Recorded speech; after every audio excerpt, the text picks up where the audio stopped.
breve Jesus voltará.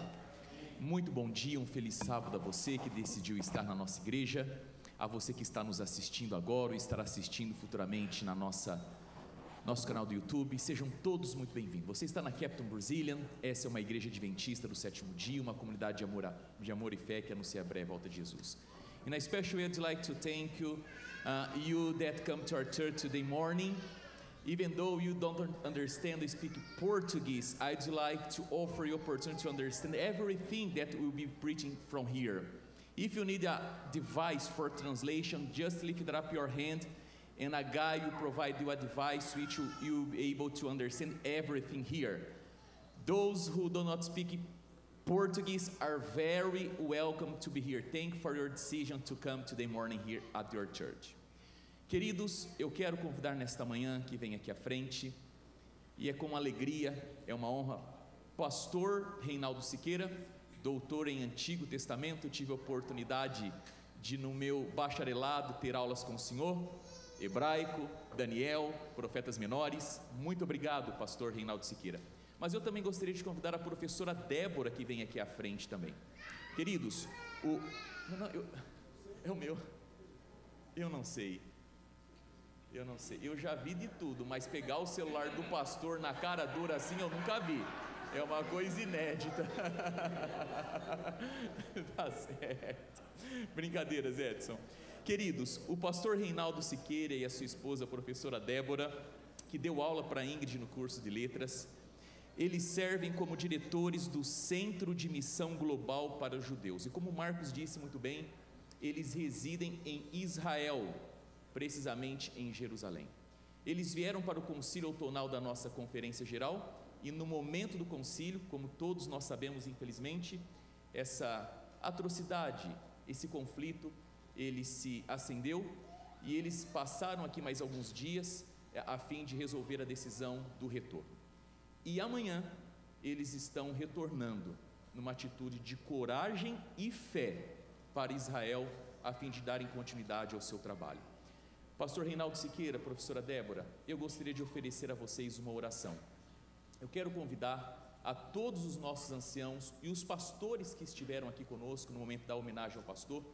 Eu gostaria que nós nos ajoelhássemos aqui e, com imposição de mãos, clamando ao Senhor, o nosso Deus, que Ele possa protegê-los, guardá-los e abençoá-los, e que aquilo que está em Josué capítulo 1 verso 9 seja uma realidade na vida de vocês. E desse lado, pastor Reinaldo, nós estaremos em oração para que Deus os use como instrumentos ali. Então, por gentileza, os pastores, os anciãos, eu os convido aqui à frente para nós orarmos ao Senhor. Eu quero pedir gentilmente que o pastor Elias, ele faça essa oração para nós.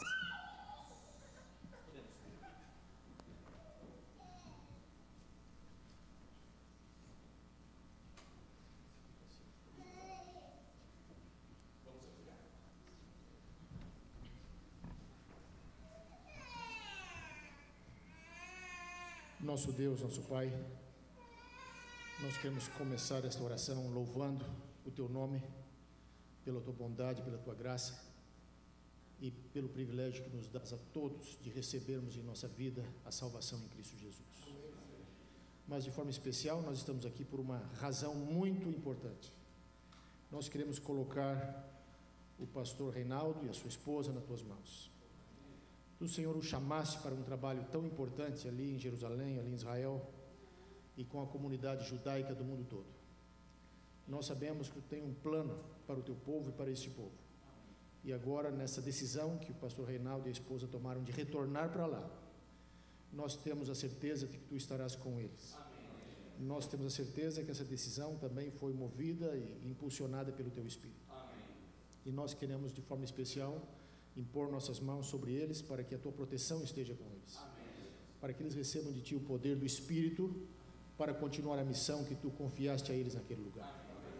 Mas nós também tomamos esta oportunidade para orar por aquela região, por orar pelo povo de Israel, pelo povo da Palestina, por toda aquela situação que está ocorrendo ali neste momento. Nós precisamos que a paz volte, para que o Teu Evangelho seja pregado. Amém. E almas sinceras possam aceitar a mensagem da salvação. Amém. Toma, Senhor, o pastor Reinaldo em Tuas mãos. Olha para a situação ali da Palestina e de Israel e os muitos sofredores que estão ali. cuida deles também. Nós te suplicamos e nos entregamos em tuas mãos, em nome de Jesus. Amém. Amém.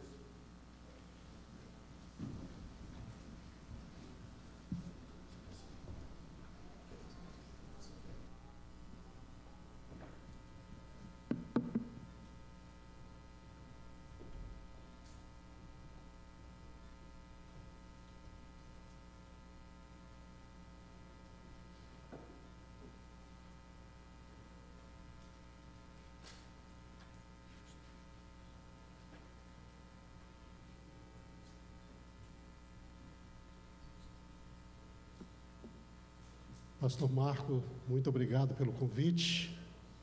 Queria agradecer à igreja, primeiramente pela homenagem feita a todos nós, pastores, nesta manhã, e agora de forma muito especial por esta oração, da parte da liderança dessa igreja, dos pastores que aqui estão.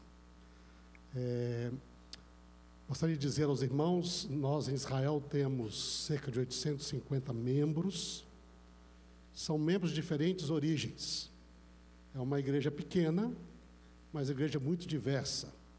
Uma parte desses membros, quase praticamente a metade deles, são de origem da Rússia ou da Ucrânia, que migraram para Israel quando se terminou o comunismo, e alguns deles tinham se tornado adventistas na Rússia ou na Ucrânia, ou se tornaram quando chegaram em Israel através do trabalho de irmãos ali no evangelismo. Mas nós temos também irmãos que são da região da Romênia, da Moldova, que ali vivem, okay? Temos irmãos que são de origem etíopes, vários irmãos de origem etíopes, okay? Temos vários irmãos de origem filipinos que vão trabalhar lá, pessoal de Gana que vai trabalhar ou estudar ali, estudantes de todas as partes do mundo que vão estudar em Israel, são adventistas, fazem parte da nossa igreja, irmãos judeus de origem do Azerbaijão, hein, que se reúnem em igrejas do lar, eles não têm uma igreja edifício, mas são igrejas em casa, hein, e assim está esta igreja bem diversa realmente, hein, mas com a graça de Deus e sua proteção. Hein. Nós não tivemos nenhum irmão que foi atingido por essa tragédia. Louvado seja Deus. Como eu mencionava aqui na nossa escola sabatina, mesmo que uma dos nossos irmãos, uma irmã, casada com um judeu, ela vive na cidade de Sederot, que foi uma das mais atingidas, mas Deus colocou a mão, a protegeu, e ela não foi atingida com a sua família. Eles estavam saindo para o culto no sábado de manhã, quando começou a acontecer tudo aquilo, e Deus, no entanto, protegeu e os guardou, e nós louvamos a Deus por isso. Então, nós estamos indo para lá agora, no início dessa semana, só para talvez deixar claro, a intenção de guerra está mais na parte sul de Israel e um pouco ao norte, enquanto que na parte central, sobretudo na região de Jerusalém, que está mais distante dessa zona de conflito, a relação está relativamente normal. As coisas estão abertas, ônibus funcionando, só as escolas que estão sendo online ainda, porque para evitar a movimentação de crianças, de famílias, não é? Mas a gente espera que Deus possa tomar conta disso e conduzir. Agora, olhando aqui, agora mudando de assunto, pastor, queria dizer que quando nós estamos numa igreja brasileira, a gente se sente em casa. Não é? Então, obrigado por nos receber nesta manhã. E fora disso, ali nesta igreja, nós temos muitos conhecidos aqui. Só olhando aqui, vejo muitos conhecidos, pessoas que são vizinhos, pessoas que abrigaram os meus filhos, hein, em sua casa, quando estiveram por aqui também, sabe? Maravilhosa, louvado seja Deus por isto. E temos aqui amigos. Na realidade, uma parte da minha vida foi ser membro de igrejas brasileiras no exterior. E aqui está o pastor Ernesto Pauloso, foi a primeira coisa, saímos em 82 do Brasil, 82, pois é, Ernesto, esse passo, hein? Puxa vida. Você continua jovem, eu continuei um pouquinho mais velho. Mas chegarmos ali, nós estávamos ali em pleno campanha de evangelismo no início de um trabalho que era a igreja de expressão portuguesa da cidade de Genebra, na Suíça. Primeiro sábado que eu saí do país, passei nessa igreja. Primeiro sábado. E ali passei todos os 4 anos e meio que estive lá, ordenado diácono, depois virei muitas outras coisas ali, esses 4 anos lá. Mas estivemos como membros em igrejas do Brasil, de brasileiros ou pessoas de fala portuguesa, na Europa, aqui nos Estados Unidos, não é? Em Massachusetts. Né? Na Andrews, quando moramos ali mais de 7 anos, nós não tínhamos uma igreja brasileira, mas tínhamos a nossa classe de escola sabatina brasileira, não é? Estamos aqui com a Heloísa, nossa querida amiga desse tempo. Alegria poder vê-la aqui, não é? Mas temos vários outros amigos aqui, Pastor Vera, Gildete, que estão aqui, já amigos desde a nossa época do antigo IAE, não é? Puxa vida, que alegria, realmente eu me sinto em casa, e obrigado por nos abrigar e nos receber nesse dia de sábado. Louvado seja Deus, e que Deus abençoe ricamente e continue a abençoar esta igreja. Né? Que vocês possam ser a luz que o Senhor planejou para esta igreja aqui, nessa região, não é? Do próxima capital dos Estados Unidos, aqui no Washington, e realmente vocês sejam essa luz e muitas pessoas possam vir a conhecer ao Senhor e ser abençoados através da vida de vocês. Eu gostaria de convidar você, então, nesta manhã, agora abrimos juntos a palavra de Deus, no livro de Números, capítulo 13, História de espias. História de espias. E esta é a primeira história de espias que gostaria de compartilhar aqui com vocês para a nossa reflexão nesta manhã. E o Números, o livro de Números, né? Ele apresenta essa história quando o povo de Israel, quase 2 anos depois de sair do Egito. Quando você vê a história da Bíblia, eles saíram do Egito, cerca de quase 50 dias depois dessa saída, estiveram aos pés do Monte Sinai, passaram ali um bom tempo nos pés do Monte Sinai, praticamente quase 1 ano ali, aos pés do Monte Sinai, recebendo as leis de Deus, construindo o tabernáculo, se organizando para o projeto de Deus para Israel. E diz que depois da Páscoa do ano seguinte, quando eles saíram, primeira celebração de Páscoa, não é? Eles celebraram e 1 mês depois Deus organizou Israel para sair para a Terra Prometida. Então tinha um pouquinho mais de 1 ano quando eles saíram do Sinai para poder ir para a Terra Prometida. Quando a gente lê o livro de Números, você vai ver que eles demoraram alguns meses para chegar até Cádiz Barneia, a fronteira sul de Israel. No deserto ali, antes de entrar na terra de Canaã.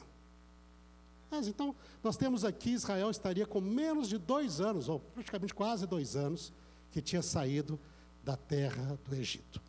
E antes de entrar, então disse o Senhor a Moisés, diz o verso 1, diz o Senhor a Moisés: envia homens que espiem a terra de Canaã, que hei de dar aos filhos de Israel. De cada tribo de seus pais, enviareis um homem, sendo cada qual príncipe entre eles. E diz então, no verso 3, Números capítulo 13, verso 3, que enviou-os Moisés do deserto de Parã, segundo o mandato do Senhor, todos aqueles homens que eram cabeça dos filhos de Israel. E aí apresenta a lista desses espias, não é? Aí diz lá o nome da tribo de Ruben, Samua, da tribo de Simeão, Safale, filho de Rori, da tribo de Judá, Calebe, da tribo de Isacar, e assim segue, de Efraim, Oséias, a quem Moisés chamou de Josué. Né? Então, os 12 espias. A lista dos 12 espias. E daí então, a história bíblica nos diz que Moisés os enviou, verso 17. Convido você agora a ler comigo, verso 17. Novamente o texto diz: enviou-os, pois, Moisés a espiar a terra de Canaã. E disse a cada um deles: subi ao Negueve, a parte sul, e penetrai nas montanhas. Vede a terra, que tal é? E o povo que nela habita, se é forte ou fraco, se poucos ou muitos. E qual é a terra em que habita, se é boa ou má? E que tais são as cidades em que habita, se em arraiais, ou seja, aldeias sem muro, pequenas aldeias sem muro, hein? Em arraiais ou em fortalezas. Isso quer dizer cidades muradas, fortificadas. Qual que é? É cidade aberta, arraial, ou é uma fortaleza? Hein? Onde que eles habitam? Também qual é a terra, se é fértil ou estéril, se nela há matas ou não. Tende ânimo, e trazei do fruto da terra. Eram aqueles dias, os dias das primícias das uvas. E aí então subiram. Subiram, e nos diz o texto bíblico que eles subiram então, foram para o deserto, subiram até, na verdade quando fala aqui, até a entrada de Ramat, eles estavam lá no sul, não muito longe de onde está acontecendo a guerra hoje, bem lá no sul de Israel. Subiram pertinho da península do Sinai, e foram até a entrada de Ramat, isso é o norte da Síria hoje, perto do rio Eufrates. É um negócio bem grande, envolve hoje o país de Israel, o Líbano, Jordânia, bom, Jordânia eu não estava mencionando, mas a Síria, pelo menos esses 3 países, eles andaram por tudo aquilo lá. Hein? 40 dias. 40 dias estiveram espiando a terra. E trouxeram, lembra que ele pediu? Tragam fruto da terra. Verso 23, diz que eles trouxeram. Depois vieram até o vale de Escol, dali cortaram um ramo, um cacho da vide, o qual trouxeram 2 homens numa vara, porque também romãs e figos. Famoso desenho, não é, de 2 homens, isso até é o símbolo do turismo em Israel.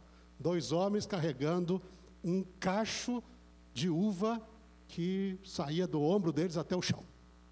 A terra era fértil, produzia muitos frutos. Hein? E diz, e vieram a Moisés. Aí vamos ao verso agora de número 25. Ao cabo de 40 dias, voltaram de espiar a terra. Caminharam e vieram a Moisés e Arão e a toda a congregação dos filhos de Israel, né, no deserto de Parã, a Cádiz. Deram-lhe conta a eles de toda a congregação e mostraram-lhe o fruto da terra. Relataram a Moisés e disseram: fomos à terra que nos enviaste. Estamos no verso 27.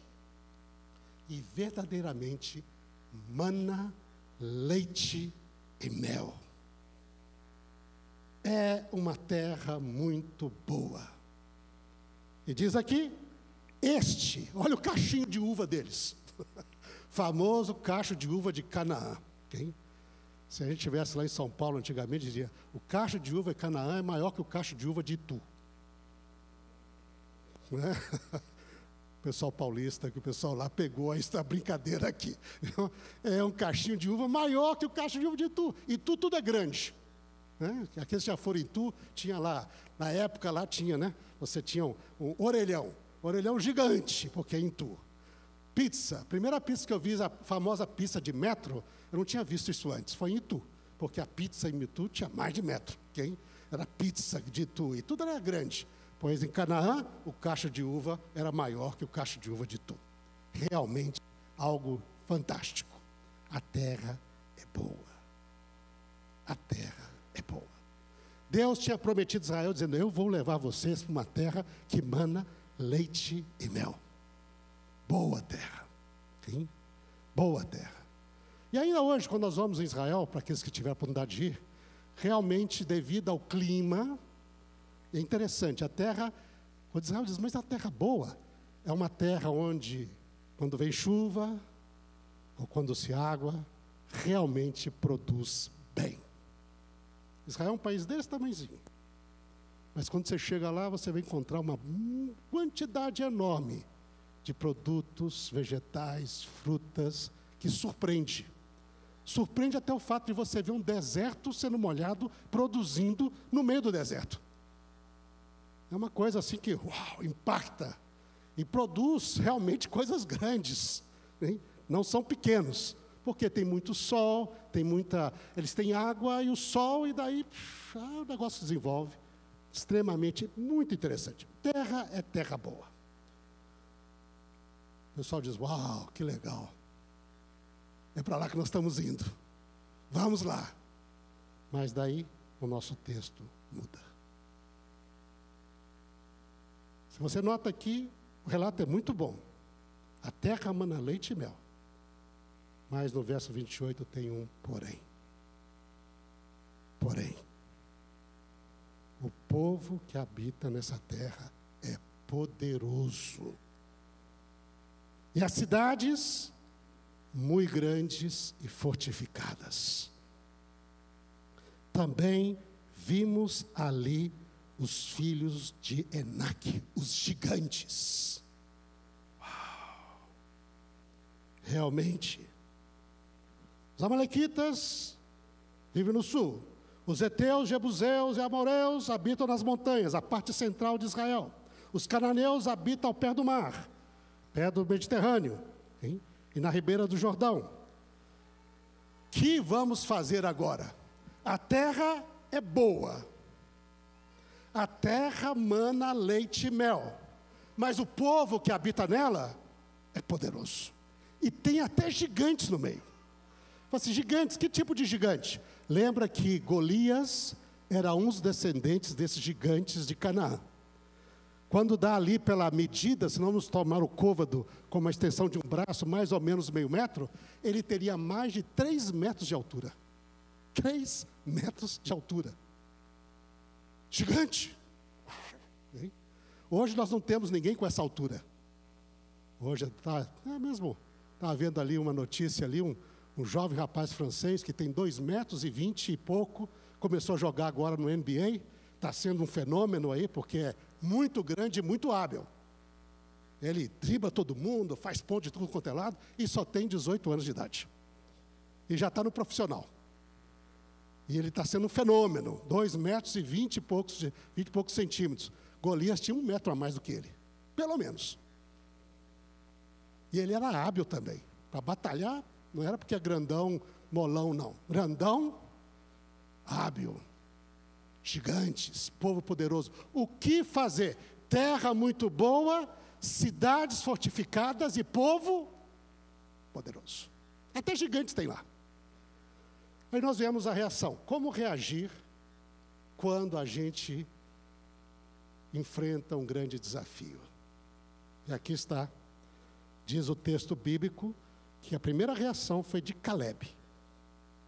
Caleb, verso 30, diz: fez calar o povo perante Moisés e disse: eia, subamos e possuamos a terra, porque certamente prevaleceremos contra ela. Vamos subir, nós estamos aqui para isso. Deus nos dirigiu aqui para fazer o quê? Entrar e conquistar a terra prometida. Vamos lá. Caleb. Qual foi a reação, no entanto, dos outros 10 espias? Nós vamos ver que Josué, nesse momento, também vai estar junto com Caleb, defendendo que deviam ir. Mas diz que 10 deles, porém, disseram: não podemos subir contra aquele povo. Verso 31. Porque é mais forte do que nós. E interessante aqui, então, nós não podemos subir porque aquele povo é mais forte do que nós. E aí, a partir do verso 32, tem algo muito interessante. Quando nós olhamos o texto, lembra, o que eles tinham falado da terra? Terra mana leite. A terra é muito boa. O único problema dessa terra é que tem povo poderoso. Cidades fortificadas. E até gigante tem. Pois vem agora o que eles vão falar. Veja aqui, verso 32. E diante dos filhos de Israel, infamaram a terra, falaram mal dela. E disseram que a terra que haviam espiado, por meio dela, dizendo: a terra pelo qual passamos a espiar é terra que devora os seus moradores. A terra não é assim, não. É uma terra que destrói todo mundo que vai morar lá. E todo o povo que nela havia são homens de grandes estaturas. Todo mundo lá é alto. Todo mundo lá é grande. Antes era, tem até gigante, agora todo mundo é grande lá. Eles já são gigantes e entre eles tem gigante de gigante. Disseram. E sabe o quê? Eles olhavam para a gente como se nós fôssemos insetos. E nós, olha no verso aqui, diz, verso 33, e nós nos sentíamos como se nós fôssemos baratinha, gafanhotos. Eles olhavam para a gente como se fosse inseto, e nós nos sentíamos como pequenos insetos. Eles podiam simplesmente pisar em cima da gente e acabar conosco. Quando nós seguimos essa história, nós vemos a reação do povo, que é bem conhecido de cada um de nós. O povo começou a chorar.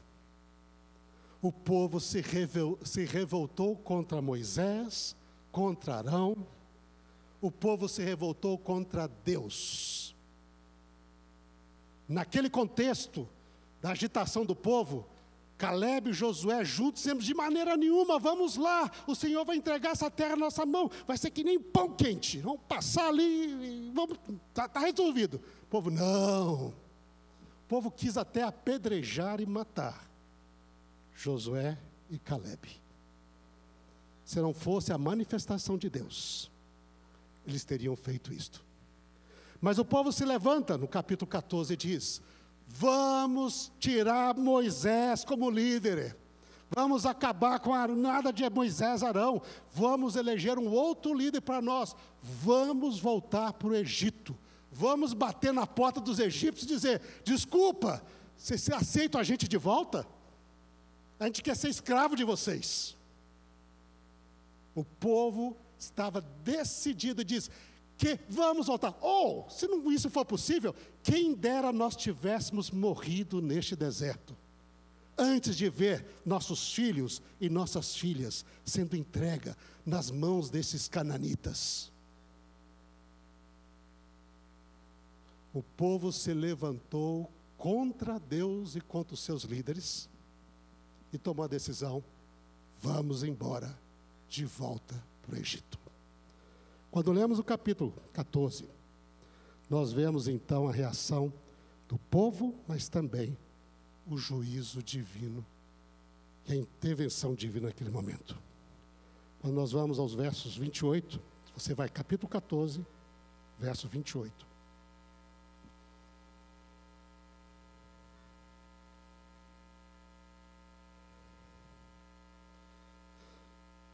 Deus se levanta no momento ali, ele diz a Arão, a Moisés,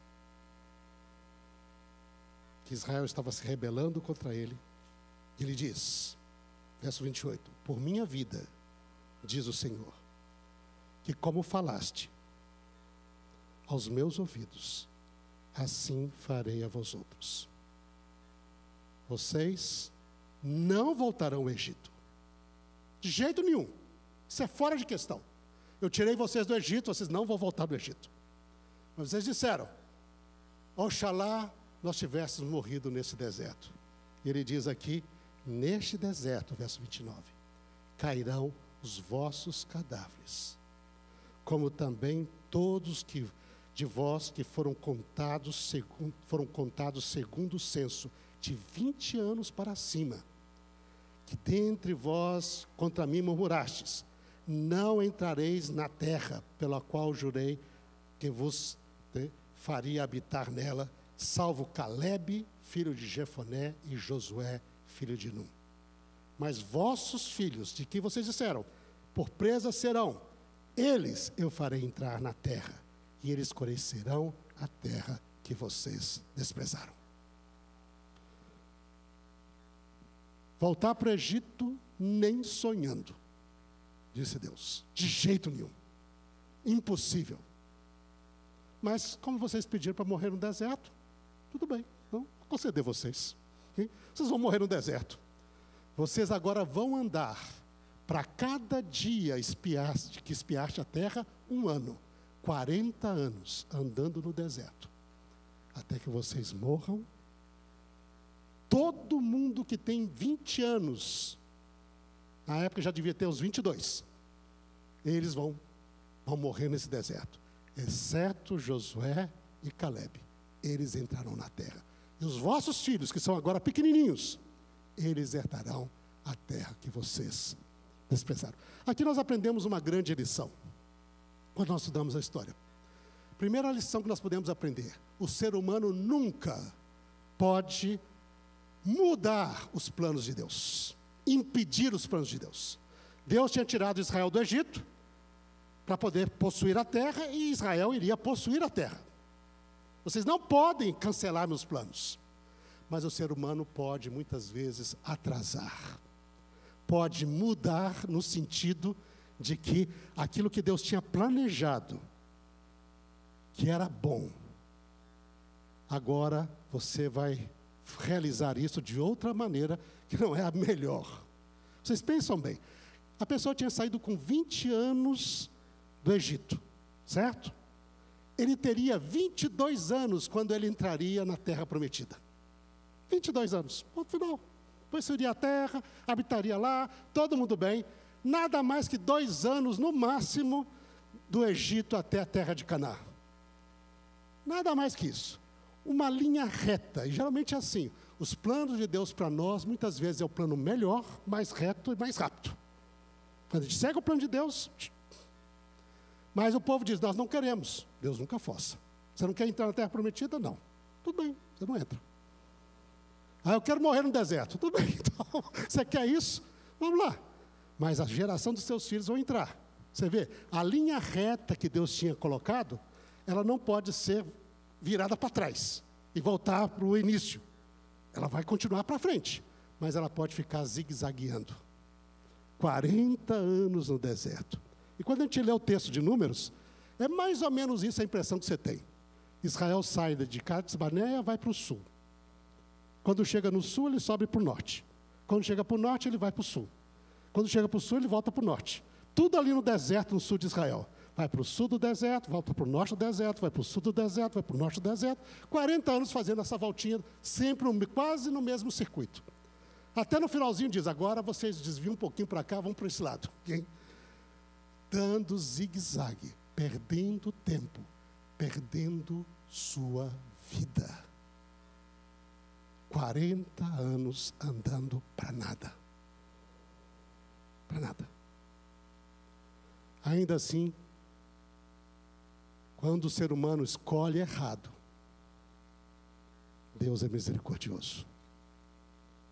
Porque os 40 anos de peregrinação representou também tempo para arrepender-se.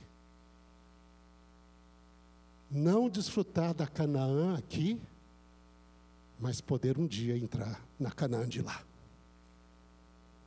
Porque muitos deles voltaram para o Senhor. Morreram aqui sem entrar na terra prometida, mas teriam a possibilidade de entrar na terra, aquela que virá. Deus é bondoso. Mesmo quando exerce o seu juízo, mesmo quando nós trazemos consequências terríveis para a nossa vida, nós sofremos por causa das nossas más escolhas, ainda Deus diz: tudo bem, meu filho, tudo bem, minha filha, é isso que você quer, vou permitir, mas eu quero você comigo, mesmo que você sofra as consequências das suas más escolhas aqui. Vem para mim, vem para mim. Não deixe de perder a vida eterna. O que nós vemos aqui com essa história? Bom, triste história de espias. Vamos para a segunda história e última. Josué, capítulo 2. Josué, livro de Josué, capítulo 2. 40 anos depois, ou para ser mais preciso, cerca de 38 anos depois, porque Deus já contou os 2 anos da saída do Egito como parte dos 40, foi misericordioso. Vamos encurtar isso aqui, né? Mas 40 anos depois, os filhos de Israel enviam novamente um grupo de espias para espiar a terra. E aí você encontra essa história quando os espias são enviados por Josué, filho de Nun, secretamente para olhar a primeira cidade dos gigantes cananitas, Jericó.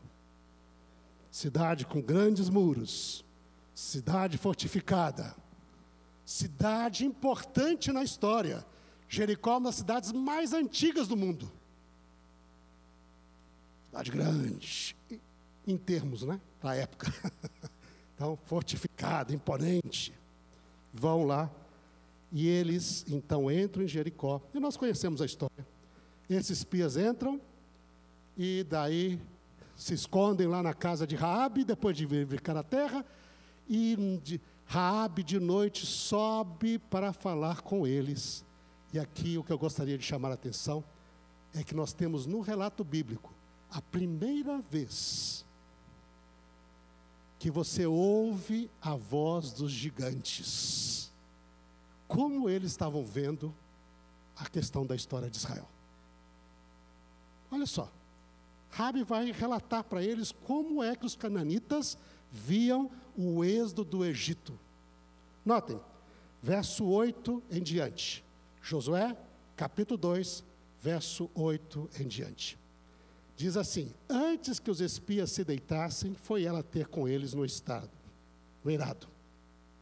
E disse: voz agora do lado cananita. Lembra, a gente sempre ouviu a voz do lado israelita, dos 10 espias, ou dos 12 espias. Agora a voz do lado israelita, do cananita, desculpa, do lado cananita. Josué, capítulo 2, verso 9.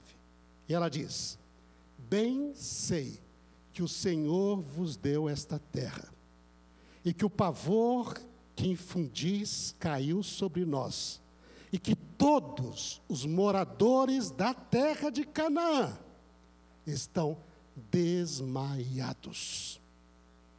Porque temos ouvido que o Senhor secou as águas do Mar Vermelho diante de vós, quando saísse do Egito. Isso aconteceu 40 anos antes.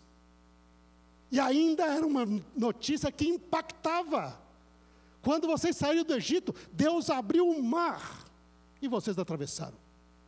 E ao mesmo tempo Ele destruiu todo o exército egípcio que veio atrás de vocês. Nós ouvimos isto. Todo mundo sabe essa história. Todo mundo conhece a história do êxodo. Nós estamos desmaiados.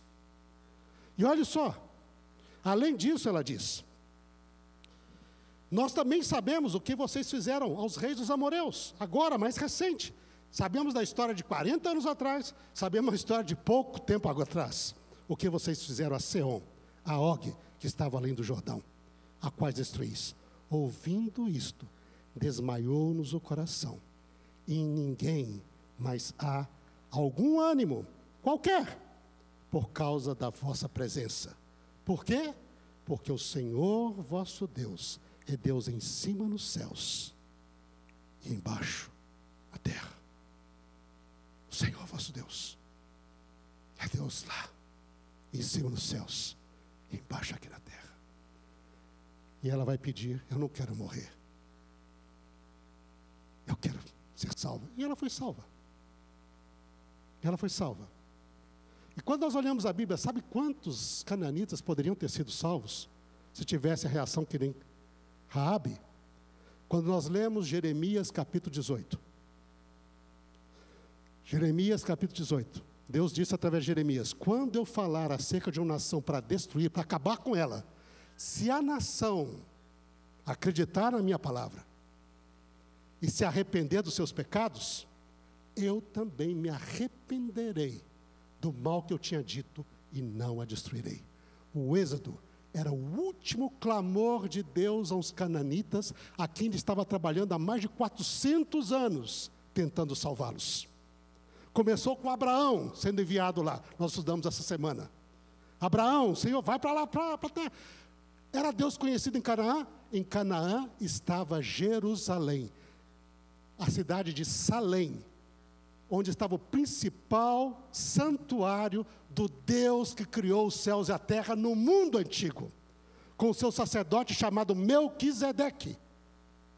Muita gente pensa que Deus era desconhecido em Canaã. Não, o principal centro de adoração de Deus no mundo antigo estava em Salém, em Canaã, com o sacerdócio de Melquisedeque. Era um povo que conhecia Deus, tinha se esquecido de Deus, abandonado a Deus, se entrega a uma violência como poucos na história, a uma corrupção moral como poucos na história. Deus enviou os seus mensageiros para poder salvá-los, chamá-los, e o êxodo foi o último apelo divino. Eu estou vindo. Antes que salvar na bênção, Abraão, Isaac, Jacó, José que salvou todo mundo ficou sabendo que José era filho de Jacó, que era filho de Abraão. Salvou os cananitas da fome e da destruição. O nome de Deus, o que Deus fez no Egito, espalhou pelo mundo todo. Todo mundo estava sabendo dessa história. E a história é: estou vindo. Estou vindo. E Raabe creu, pediu salvação e foi salva. Mas quando nós olhamos do lado israelita, a triste lição que nós tiramos, mais uma lição da história de espias, era: os gigantes não passavam de anões. Eles tiveram medo por nada. Por nada. Os cananitas estavam morrendo de medo. Ninguém tem ânimo aqui. Por quê? Porque o Deus de vocês é Deus no céu, Deus na terra. Queridos, quem é maior do que Deus neste universo? Quem é maior que Deus? Ninguém.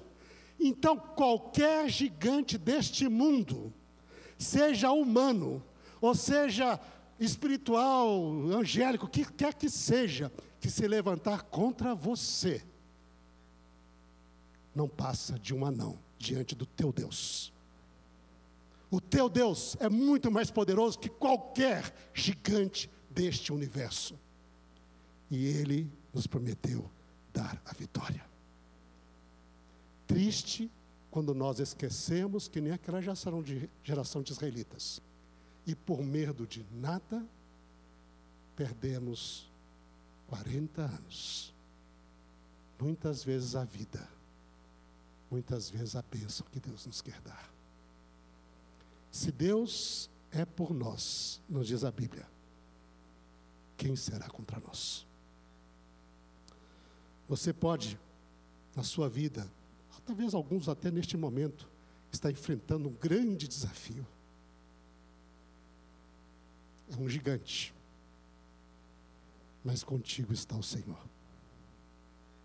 Não te desanimes. Não deixe de acreditar na vontade de Deus para a sua vida.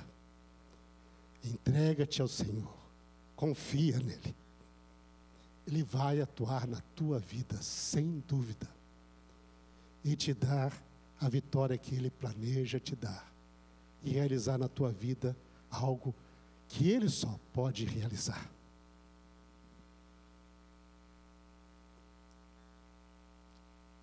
Gostaria neste momento,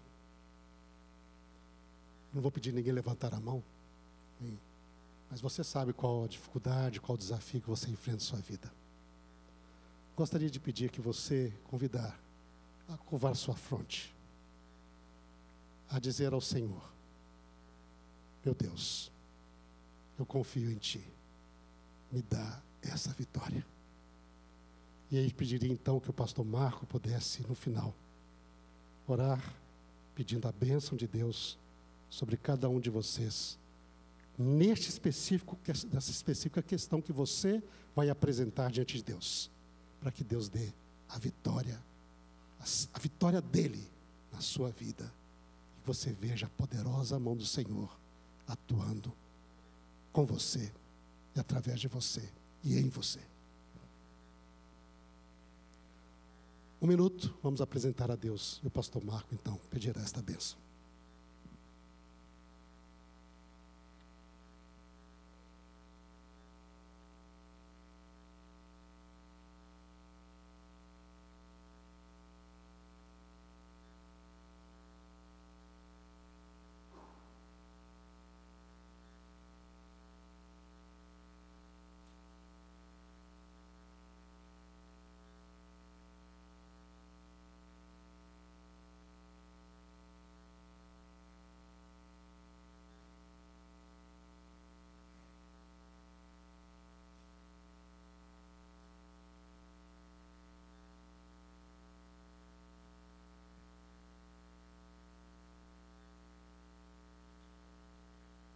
Santo, Santo, Santo é o Senhor.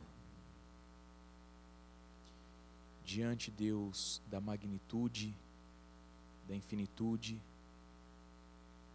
do poder sem limite, do amor que é a tua própria essência e por isso não tem fim. Nesta manhã, querido Deus, nós depositamos nas tuas mãos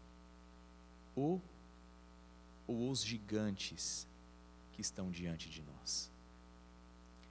Querido Deus, louvado seja o teu nome, porque nesta manhã, através do teu servo, pastor Reinaldo Siqueira, usando a Bíblia, saltou aos nossos olhos que os aparentes gigantes, eles têm, querido Deus, tronos de pó. Eles não são nada. E por isso, embora muitas vezes nos amedrontem, causem certa confusão, e nos leve à reclamação e ao desânimo, se o Senhor é por nós, quem será contra nós? Nada nem ninguém pode nos separar do teu amor. Por isso, nesta manhã, a todas essas orações silenciosas que chegaram com certeza ao teu trono, recebendo a intercessão de Cristo Jesus, nós queremos pedir por bênção e por vitória. Que a cada filho e filha do Senhor que nesta manhã orou ao Senhor, seja concedida, querido Deus, a tua paz. Que nós possamos sair daqui, querido Deus, de mãos dadas com o Senhor, protegidos, guardados pelos anjos e com o batismo do Espírito Santo. Ao pastor Reinaldo Siqueira, sua esposa, a professora Débora, aos irmãos e irmãs que vivem em Israel e a toda a comunidade judaica ao redor do mundo, a tua bênção e a plenitude da tua presença para com eles. E que não demore o dia do Senhor voltar para nos buscar. Em nome de Jesus. Amém. Pastor Reinaldo Siqueira, professora Débora, muito obrigado. Vocês foram bênção na nossa igreja nesta manhã. Nós iremos cantar o último hino de despedida. Convido você reverentemente a se colocar em pé. Pastor Reinaldo Siqueira estará saindo, estarei o acompanhando. Estaremos às portas nos despedindo. Um bom e feliz sábado e até logo mais às 6 horas da tarde.